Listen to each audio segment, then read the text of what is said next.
네, 안녕하세요. 네, 예, 아유, 아유, 네. 오랜만입니다. 아유, 그러게요. 잘 지냈어요? 네. 아유, 잘 지냈습니다. 잘 지내셨죠? 예, 아유, 파마가 되게 오래가요, 이번에는. 그러게요. 화장도 계속 좋으시고. 병원이 되게 커졌더라고요. 아, 그렇죠. 네. 가슴 수술은 거의 제일 많이 하시죠? 그렇죠. 아무래도 저희 병원이 지금 네. 대한민국에서는 네. 가슴 수술 제일 많이 하는 병원이고 어떤 통계 같은 게 있나요? 회사별로 보형물 사용량이 있는데 저희 병원이 뭐 제일 많이 쓴다 이렇게 하더라고요. 아니, 제가 왜 그렇게 그 말씀을 드렸냐면, 네. 제가 얼마 전에 틱톡에서 보형물이 터진 영상을 봤거든요. 네. 어떤 경우에 그러면 터져요? 모든 이제 실리콘 보형물은요. 예. 딱 인장 강도가 있어요. 그러니까 저게 뭐 철로 만든 게 아니기 때문에 예. 일정 충격량 이상이면 보형물을 둘러싼 그 쉘이라고 하는 겉 표면이 예.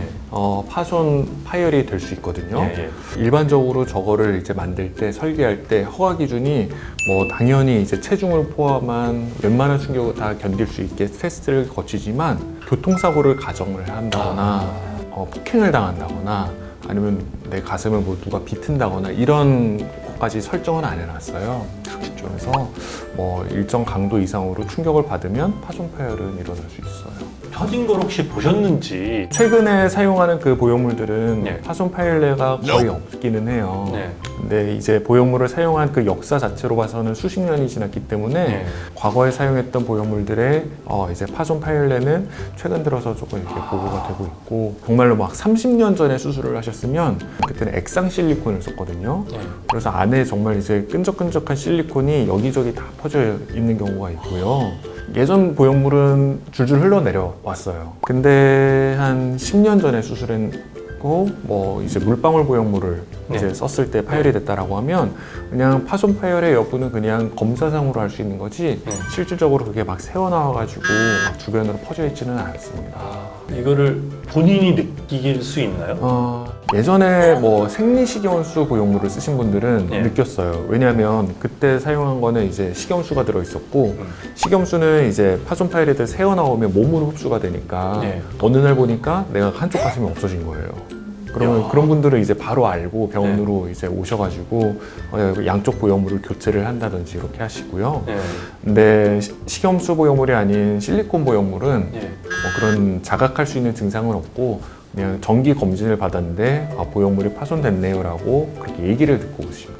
그러니까 유방 검진을 할 때는 일반적으로는 초음파와 그 맘모그램 두 가지를 이용을 해서 하는데 초음파로 보면 이렇게 보형물을 봤을 때 균열 같은 게 생겼다든지 아니면 파손된 부위가 확인이 됐다든지 그렇게 하면서 알게 됩니다. 생리식염수를 쓰던 때는 언제예요? 실리콘에 대해서 거부감이 있으신 분들은 현재도 선택을 하시는 그 보형물이기도 한데 네. 대세는 아니죠. 왜냐하면 실리콘은 그 설계 자체가 실제 사람의 유선 조직과 지방 조직을 벤치마킹해서 만든 거기 때문에 좀 최대한 비슷하게 만들었는데 생리식염수는 그게 아니잖아요. 그 물주머니가 갖고 있는 그 특유의 촉감이 네. 굉장히 좀 이질감이 느껴지거든요. 물이 들어있는 고무 풍선을 만졌을 때 느낌과 네네. 뭔가 이렇게 겔 같은 좀 그 느낌, 그거 말씀하시죠? 맞습니다. 예. 일반적으로 식염수 보형물을 넣은 가슴은 만졌을 때 약간 찰랑찰랑 거리는 그런 느낌이 좀 있어요. 갑자기 든 궁금증이 가격 차이가 많이 좀 나나요? 보형물 비용 뭐 입고 단가는 조금 차이는 있는데 실질적으로 이제 환자분들이 지불하는 가격은 똑같다고 보시면 돼요. 그런 일이 있으면 안 되겠지만 뭐 아주 간혹 있을 수 있다고 하니까 네. 이게 조금 파손됐다 하는 게 보여지면은 이거 치료하는데 좀 힘들어요? 아니면은 치료는 그냥 보형물을 교체하는 거거든요. 네, 보형물을 교체할지 말지에 대한 그것도 사실은 논의가 조금 있어요. 누구는 그냥 파손된 채로 그냥 지내도 이거 자체는 뭐 외부로 새어나오거나 그러지도 않고 이게 인체에 미치는 영향이 없기 때문에 그냥 지내면 된다라고 하고 또 일부는 당연히 파손됐으니까 교체하는 게 맞다라고 하는데 네. 저는 일단 파손이 확인이 됐으면 네. 교체하는 게 맞다라고 보거든요.